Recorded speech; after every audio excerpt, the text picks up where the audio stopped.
Bom, hoje a gente vai falar um pouquinho sobre sistemas operacionais, tá? A gente vai tentar resumir um módulo inteiro numa aula, tá bom? Vamos começar então? Seguir jogo. Vou streamar minha tela aqui e vamos embora. Bom, diminuir um pouquinho aqui o zoom. E vamos falar aqui um pouquinho sobre sistemas operacionais, gente. Vamos começar falando aí o que é um sistema operacional, né? E ele mesmo fala aí, ó, sistema operacional é uma peça fundamental para um computador, ou melhor, um hardware. Então, gente, como que um sistema operacional, que teoricamente é um software, ele é uma peça fundamental para um hardware? Porque justamente é o sistema operacional, gente, que vai fazer a interação nossa com o hardware. Então, o sistema operacional, ele fica entre nós, né? Ele fica no meio de nós, entre nós e o nosso computador, nosso PC. Então, se a gente tem um PC lá, top de i7, 16 GB de RAM, placa de vídeo RTX, tudo do melhor SSD, quem vai fazer a nossa interação para poder sentir se esse PC é bom ou não é o sistema operacional. Seja ele Windows, Linux, Mac, independente do sistema, né? Ou até um celular. Por que não? A gente tem sistemas operacionais também para celular, tá, gente? A gente vai falar um pouquinho aí sobre eles. Bom, então, no mercado, a gente tem alguns sistemas operacionais. Ele mesmo fala aqui, ó. A gente tem o Windows, que é um dos mais conhecidos do mundo, né? Que é o que a gente está usando agora, que é o que a gente tem nas escolas, normalmente tem no nosso trabalho, né? O Symbian, gente, já não existe mais, que é um sistema que era utilizado nos celulares Nokia antigamente. Se eu não me engano, a Nokia é o Motorola antigamente, mas não existe mais. O Android, que é o que a gente utiliza nos nossos celulares, ou é Android ou é iOS, né? Que é um sistema muito novo, muito atualizado, né? O pessoal utiliza bastante. É um sistema muito útil para a gente, né? Bom, fora esse, a gente tem o macOS, que seria o concorrente direto do Windows, por ser um sistema pago, né? É um sistema que não é caro, porém, por necessitar de um hardware caro, que são os computadores da Apple, ele acaba sendo um sistema caro, né? De rodar, mas também é muito rápido, muito limpo, muito prático, né? De se utilizar, as pessoas gostam bastante. Principalmente quem trabalha com edição de vídeo, imagem e tudo mais. O Linux, que é um sistema gratuito, né? Desenvolvido aí por Linus Torvalds e hoje em dia distribuído em várias plataformas e métodos e nomes diferentes pela internet, né? E existem alguns outros sistemas aí menos conhecidos, né? Mas que também fazem parte aí dessa interação entre nós e o hardware, beleza? Inclusive, gente, todo dispositivo GPS, central de multimídia de carro, videogame, televisão, todos eles utilizam um sistema operacional para a gente ter uma interação, né? É, Até uma geladeira também tem um sistema operacional para a gente poder ter uma interação com o software dela, para poder aumentar e diminuir o gelo, para poder fazer alguma tarefa específica ali que seria criar gelo, gelar a água e tudo mais, né? Então, olha aí, ó, tá fazendo a explicação exatamente, ó, parte lógica, né, que seriam os nossos aplicativos, o sistema operacional no meio do processo e a parte física, que é o nosso hardware. Então aqui, por exemplo, a gente poderia colocar o Word, aqui o Windows e aqui o nosso computador que a gente está utilizando, né? Ou no caso aqui, como eu estou com o PDF, o Windows e o meu notebook, beleza? Se fosse um computador com um MacBook, poderia ser aqui o navegador Safari, o macOS e aqui o MacBook, beleza? E aí, gente, existem vários tipos de sistema operacional. A gente tem um sistema complexo ou multiusuário. Ele é usado por vários usuários ao mesmo tempo. trabalham usando sistemas geralmente garantindo a integridade dos processos sem atrapalhar os demais. Existe os Unix, VMS e os famosos mainframe. Hoje em dia até o Windows ele faz multiusuário, né? Quando você consegue logar com mais de um usuário ao mesmo tempo numa máquina e todos trabalharem ao mesmo tempo, né? Acontece. Eu faço muito isso com servidores da Microsoft, mas também é possível com Linux, é possível com Unix, né? E alguns outros sistemas aí. Android, acho que não seria tão possível. E acho que macOS também não. Beleza? Monousuário ou monotarefa é aquele sistema operacional, como o próprio nome diz, apenas uma coisa por vez, né? Temos como Palm, antigos, GPS, então é aquele sistema, igual a gente falou agora, por exemplo, se bem que o da televisão, hoje em dia ele já está quase conseguindo fazer multitarefa, né? Mas é o mesmo sistema que a gente tem no nosso GPS, né? Que nem a gente falou da nossa geladeira. É um sistema básico, simples, que tem poucas funções. O sistema da impressora, o sistema da central multimídia do carro, né? É um sistema com poucas tarefas, mas que desempenha ali com clareza, né? Com firmeza ali o que ele precisa fazer. Opa, acho que eu subi aqui. Ah, não, o contrário. Sistema monousuário e multitarefa, que seria o sistema que trabalha apenas um usuário na máquina, né, ou no hardware, né, em si, mas pode processar várias tarefas ao mesmo tempo, né? Então a televisão, o que eu falei, ela hoje em dia já consegue executar duas tarefas ao mesmo tempo. A gente consegue, no videogame, por exemplo, ouvir música e jogar, né? Ou falar com os nossos amigos e jogar. No nosso celular a gente consegue ouvir música e fazer outras atividades. No nosso computador Windows a gente também consegue, né? É, Existem outros dispositivos aí, algumas centrais multimídia de carro, a gente consegue ouvir música enquanto mexe no GPS, né? Então existem vários dispositivos que são monousuário multitarefa, né? Um usuário só, porém fazendo várias tarefas ao mesmo tempo. Lembra quando saiu o processador dual core, que eles falavam, esse aqui você consegue fazer mais de uma tarefa ao mesmo tempo, né? E hoje em dia a gente tem octa-core, né? E consegue fazer um monte de coisa ao mesmo tempo, né? Sistema operacional em tempo real é um sistema operacional que trabalha para um propósito único, sem interface gráfica. Ele controla máquinas e sua função específica é gerenciar os recursos do computador para que ele execute sempre a mesma função.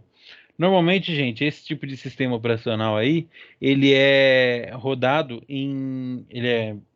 configurado em máquinas de produção, né, como uma fresa CNC, como uma prensa, né? Ele tem uma interface ali, né? E você aperta o botão, ele responde em tempo real ao comando que você tá mandando, tá bom? Então, por exemplo, o torno CNC, ele está ali mostrando o eixo X, Y e Z. Quando você mexe, ele vai mexendo a plataforma ali, né? Nos três eixos de direção, né? Até orientar de acordo com a sua necessidade. Você lança um programa e esse programa ele é enviado pela máquina, tá bom? Entrada e saída, gente, a gente falou lá nos dispositivos de entrada e saída, que a gente tem teclado como um dispositivo de entrada, monitor como um dispositivo de saída. Isso aí a gente não vai nem repetir, tá? Vamos seguir jogo. Processador, gente. O processador, como a gente falou lá na aula de montagem, hoje no caso a gente vai falar ainda para vocês, né? Agora que eu lembrei que vocês vão fazer a aula de montagem agora, de Carapicuíba. O processador, ele tem a tarefa, né, a utilidade como o cérebro do computador. É ele que comanda o computador e comanda o sistema operacional para utilizar todo aquele hardware que a gente tem no nosso computador, beleza? Ele é o elo entre o computador e o software, né? Então, ele é o elo entre todo aquele monte de hardware, um monte de pecinha, memória, HD, fonte, placa-mãe, placa de vídeo, placa de áudio, placa USB, placa de rede e o nosso software, né? É ele que trabalha ali fazendo essa comunicação, né? Então, um sistema operacional possui duas camadas. A primeira é chamada kernel e o seu núcleo principal, uma das principais, uma das partes essenciais e básicas, que dá suporte à conversa entre o software e o hardware. O segundo são os utilitários, programas utilizados para rodar dentro do kernel, ou seja, os softwares aplicativos já citados, né? O kernel tem a responsabilidade de decidir a qualquer momento quais os programas que estão sendo executados no momento de que deve ser alocado para o processador ou processadores, né? Então, gente, o kernel ele trabalha com o sistema operacional, conversando com o processador e decidir ali o que está executando, o que vai executar, o que não vai executar, o que vai dar travar e tudo mais, né? É... Então ele fala aí, ó, cada vez que você conecta um dispositivo ao computador, o kernel age na gestão da memória e da comunicação dos arquivos presentes neles com os programas e o hardware.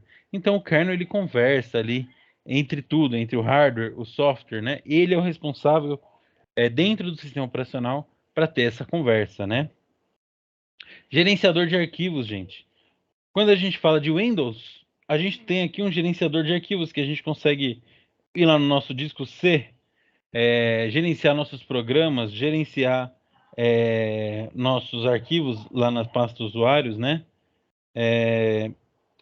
E a gente tem várias coisas aí, ó, que tem drivers da Dell. Aqui na pasta Windows a gente tem arquivos de configuração do nosso computador, né? Então esse gerenciador de arquivos é por onde a gente consegue organizar, né? Esse gerenciador de arquivos existe no Linux, existe no no Android, existe no Windows, existe no macOS. Na maioria dos sistemas operacionais que a gente utiliza em celular ou computador, o gerenciador de arquivos existe. Isso me lembra que os celulares Motorola não tinham, né? Mas aí, de repente, de uma hora para outra, eles colocaram um gerenciador de arquivos lá para a gente poder utilizar, né? Aí ele mostra aí a cara, né? Acabei de mostrar para vocês o gerenciador de arquivos, né? O gerenciador de processos, gente, é esse cara aqui, ó, botão direito na área de trabalho, gerenciador de tarefas. Aqui a gente consegue ver quais são os processos do Windows que estão consumindo a nossa CPU, a nossa memória, né? O nosso disco e a nossa rede. Então, olha só, se a gente for analisar aí o Teams, que é a ferramenta pelo qual eu estou conversando com vocês, é o que está consumindo mais CPU. Porém, o que está consumindo mais memória é o Google Chrome que está aberto ali, em segunda instância ali, né? Mas o Teams está ganhando aqui, ó. Depois ele tem algumas outras tarefas aí, Adobe, até o próprio gerenciador de tarefas também está consumindo um pouquinho.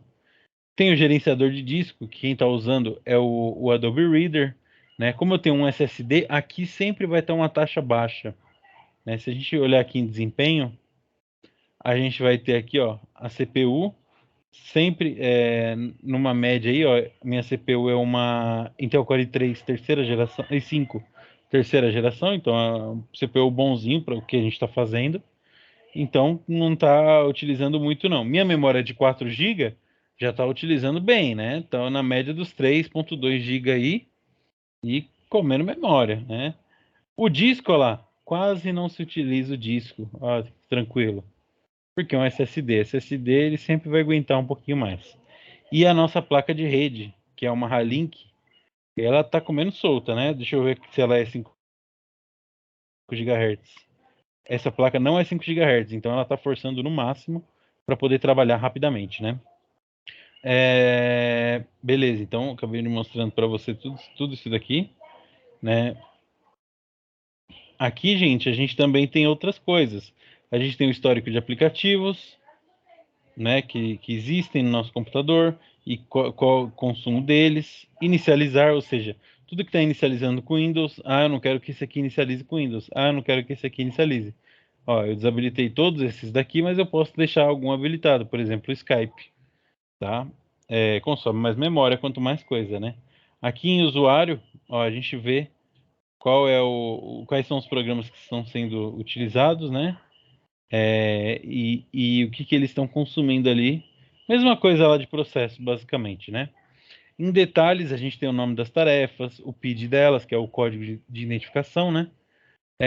A memória que estão consumindo, o nome do usuário que está consumindo. Se tiver um multiusuário aqui, por exemplo, a gente vai entender quem está travando a máquina e tudo mais, né?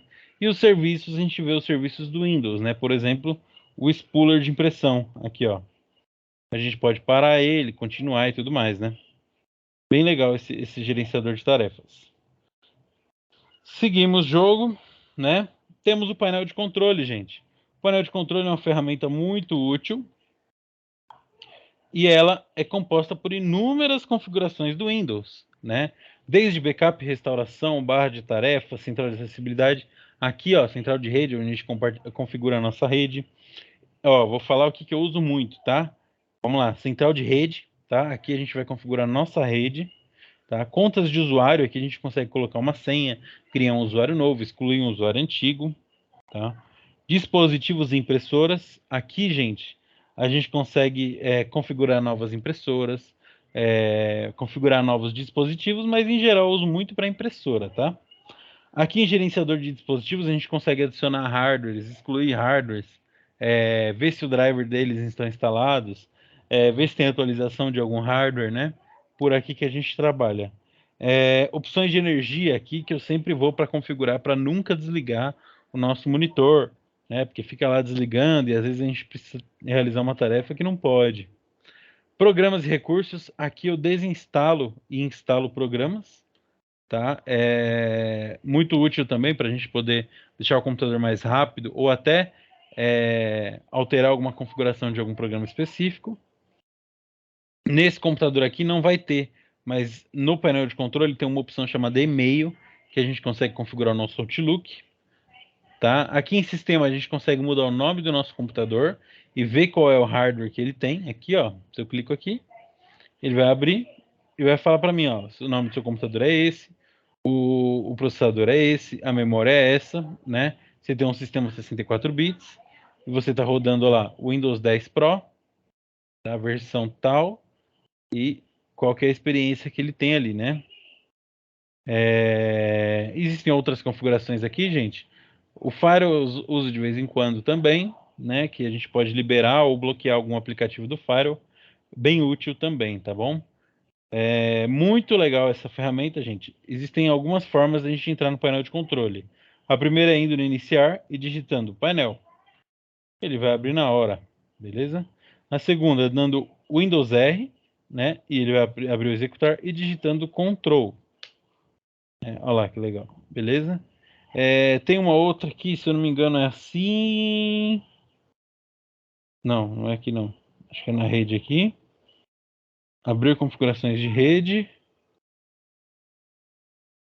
Só que aí a gente vai ter que ir para uma outra tela para depois vir aqui, alterar as configurações de adaptador e depois para painel de controle. Dá muito rolo, né? Então é mais fácil a gente ir da forma que eu mostrei para vocês aí. Muito útil, tá, gente? A gente tem bastante opção lá, vocês podem procurar depois e utilizar de acordo com a necessidade de cada um. Mas basicamente o que eu mostrei para vocês é o que a gente mais usa, tá? Muito bem, muito bem. Programar um computador ou um software. Então, gente, para poder desenvolver um sistema operacional ou um software, a gente precisa de inúmeras pessoas numa equipe. E a gente precisa trabalhar com inúmeras linguagens de programação, né? Não é uma coisa simples, principalmente um sistema operacional complexo, como o Windows, o Linux, o Mac, o Android, o iOS, né? Precisa de muita gente trabalhando em cima disso. Não é um trabalho de um só, tá? Bom, é, e aí ele vai falar aí de novo dos sistemas operacionais multiprocessos, né? Alguns sistemas operacionais executam só um único processo, outros sistemas executam múltiplos processos cada vez. A maioria dos computadores é baseada num único processador. Um processador pode executar só uma instrução de cada vez. Porém, é o que eu falei, a gente já tem os processadores dual core, Core 2 Duo, Quad Core, i3, i5, i7, i9, que já tem até 8 núcleos e eles conseguem executar várias tarefas ao mesmo tempo, né? Então, quanto maior melhor o nosso hardware, claro que mais caro, e muito mais multitarefa ele é, né? Processadores de servidor também, servidores ou workstations que têm dois processadores ou mais, né? Também são muito úteis, né? E aí ele fala um pouquinho aqui dos softwares, né? Que fazem essa interação com o sistema operacional para chegar até o hardware, né? Os softwares básicos, que são indispensáveis para o funcionamento do computador, né? Que são o sistema operacional, tradutor, linguagem de programação, ambiente operacional, utilitários, né? Softwares aplicativos, que são os aplicativos que a gente tem no nosso computador, Word, Excel, PowerPoint, no nosso celular, WhatsApp, Facebook, banco, mensagem, ligação e tudo mais, né? Beleza? Pessoal, agora vamos falar um pouquinho de cada um dos sistemas operacionais, tá?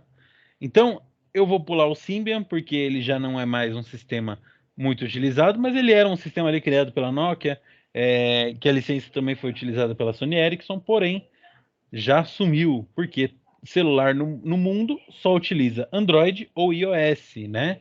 São sistemas da Google e da Apple, tá bom? Bom, o Android, gente, baseado no Linux, inclusive, é um sistema gratuito, porém só utilizado em aparelhos homologados, como o Motorola, Samsung.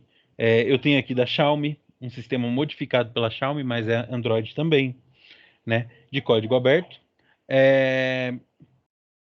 Foi desenvolvido em 2008. Ele fala aí que a mais recente das versões foi a 4.4. Não, gente, a gente já está na versão 12 do Android e vai saindo mais uma cada ano praticamente, né? E é um sistema muito rápido, tá, gente? Muito útil. Ele tem multitarefas, cada vez melhorando cada vez mais, né? E é um sistema independente ali na plataforma da Google, porque ele está evoluindo muito. Ele está virando uma criança independente ali, né? Está indo para a faculdade já, pelo tempo que ele já existe, né? E nele a gente tem vários aplicativos nativos também, gente. Temos o Google Docs, Google Planilhas, temos o Google Maps, temos o Google Pesquisa, que é muito útil, eu uso demais. Ali no celular a gente consegue lanterna, a gente tem vários utilitários ali, calculadora, notas, ligações, né? Inclusive, que olha, celular ainda faz ligação hoje em dia, acredita? Na Apple, gente, mesma coisa. Sistema operacional desenvolvido ali pelo nosso querido Steve Jobs, né? Foi o sistema que revolucionou o mundo quando surgiu o iPhone 1 lá em 2006, se eu não me engano, 2005. Deixa eu ver aqui para não errar os dados, né? Melhor eu pesquisar. Quando lançou o primeiro iPhone? 2007, olha só, 29 de junho. E aí, gente, em cima desse projeto do iPhone, foi desenvolvido o Android e foi desenvolvido inúmeros softwares para celular. E aí que surgiu o smartphone. Foi ele que revolucionou a indústria. Hoje em dia o iPhone está ali junto do Android como os mais vendidos do mundo, né? É um celular muito rápido, muito bom. Ele não tem vírus praticamente. Os aplicativos todos são autenticados pela própria Apple. Então é um celular muito bom de se utilizar, muito caro também, tá? Mas você recebe o que você paga. Querendo ou não, ali você tem um, um custo alto, porém ele vale a pena para quem consegue pagar, claro, né? Quem não consegue tem um Androidzinho ali que vai te atender muito bem, tá bom? Pessoal, agora vamos falar de computador. Eita, perdi a página. Vamos falar de computador. Em computadores, a gente trabalha com o nosso querido Windows, no Brasil principalmente, ou nosso querido Mac OS, que é o sistema operacional da Apple, ou o Linux, né? Existem outros sistemas operacionais para computador, mas a gente tem que falar dos principais aí, dos mais utilizados, tá? O Windows, gente, desenvolvido lá na década de 80, vamos colocar ali, primeiro Windows. 1985, né? O Windows 1.0. Olha como é que era a carinha dele, né? Tudo a ver com o nosso Windows que a gente está usando hoje, né? O Windows 1.0, ele era distribuído ali se eu não me engano, era $1 por licença, alguma coisa assim. E vendia muito na Microsoft, a Microsoft naquele início, porque eles tinham uma parceria com a IBM. Todo computador que saía da IBM tinha que ter o Windows instalado. E eles ganhavam por licença. Então eles ganhavam uma grana preta. Depois surgiram outras versões. E também, em paralelo, o nosso querido Steve Jobs estava vendendo um sistema para o computador Macintosh, chamado de Mac OS, né? Sistema operacional da Mac. Também interface gráfica, também com um monte de funções e utilitários, né? E, e concorrente direto da Microsoft, né? Porém, o sistema do Steve Jobs só rodava em computadores da Apple, né? Enquanto o sistema do eita, nós de novo. Enquanto o sistema do Bill Gates, ele somente rodava. Não, ele rodava em qualquer tipo de hardware. Qualquer computador que você rodasse, ele. Claro que tinha que ter uma certa compatibilidade, mas não precisava ser da Apple ou da IBM ou da HP. Ele podia ser de qualquer marca. Então tinham várias marcas fabricando computadores justamente para poder rodar o software do Windows, né? E por isso que ele foi muito mais divulgado e distribuído no mundo inteiro, né? E aí, gente, também surgiu um outro sistema, né, chamado Linux. Vamos colocar aqui primeiro Linux. O primeiro Linux, gente, ele aqui todas ele surgiu em 1991, né? E foi o nosso querido Linus Torvalds que desenvolveu, né? E o objetivo do Linux, gente, é ser um projeto de código aberto, ou seja, as pessoas podem alterar da forma que eles quiserem, claro que mantendo ali a fonte inicial dos dados, e sempre mantendo a versão gratuita, né? E podendo distribuir aí para quem eles quiserem, da forma que eles quiserem, e alterando o código da forma que eles quiserem também, né? E aí existem inúmeras pessoas no mundo inteiro que alteram o sistema Linux para poder atender as necessidades ou justamente para poder distribuir para outras pessoas, né, empresas. É um sistema que trabalha muito com a questão de segurança, né? E o nome dele, gente, não, desculpa. E existem várias versões, né, do Linux. As mais conhecidas, né, que são Debian, Ubuntu, Debian, Ubuntu, ele tem o Red Hat, tem. Putz, tinha mais uma na cabeça aqui. Tem um que chama Endless OS também, Fedora, né? E várias outras versões aí de Linux que existem para a gente poder utilizar. O Ubuntu é um dos mais conhecidos por ser uma plataforma justamente para a gente poder usar na nossa casa ou no nosso trabalho. É bem simples, ela já vem com muitos aplicativos úteis, né? Inclusive o Mozilla Firefox, que a gente conhece como navegador também. E é uma plataforma bem famosa, se a gente for falar de Linux. Gente, o nome Ubuntu, ele surgiu de uma história onde um antropólogo vai visitar algumas crianças lá na África e ele fala assim, resolveu fazer uma experiência lá, né? E na África, infelizmente, a fome é uma coisa que é comum lá, né?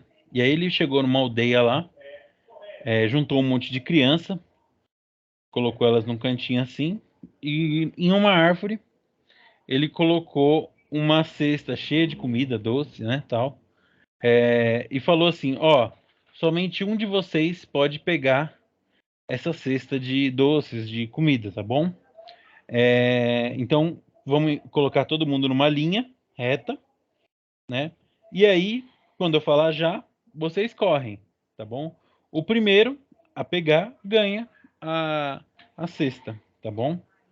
E aí, todas as crianças preparadas, né? Na hora que ele falou já, Todas elas deram as mãos e foram juntas até a cesta e chegaram na cesta.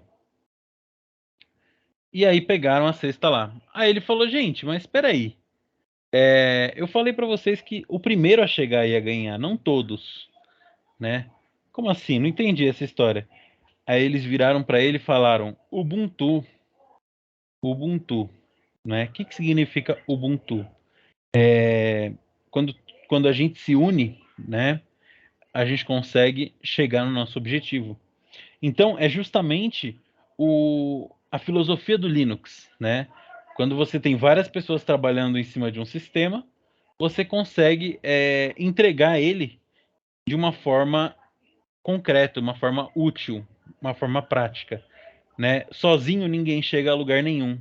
Então nenhum deles foi sozinho buscar a cesta. Eles deram as mãos e foram, né? Tem uma frase aí que a gente pode falar aqui da Ubuntu, sempre pesquiso, ele aparece aqui. Aqui.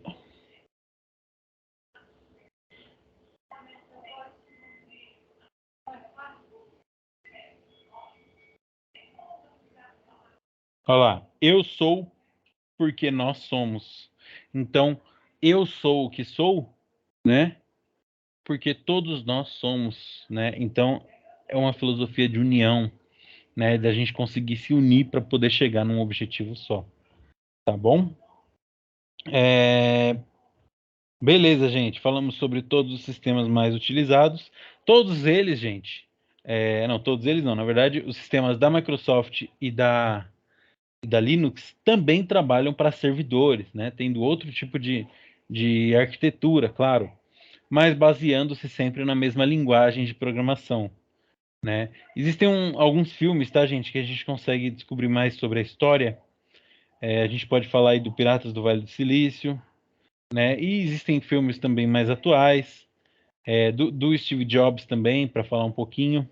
Tem o Mandriva também. Estava tentando lembrar o Kurumi, né? Entre outras versões aí do Linux, tá bom? Beleza, gente.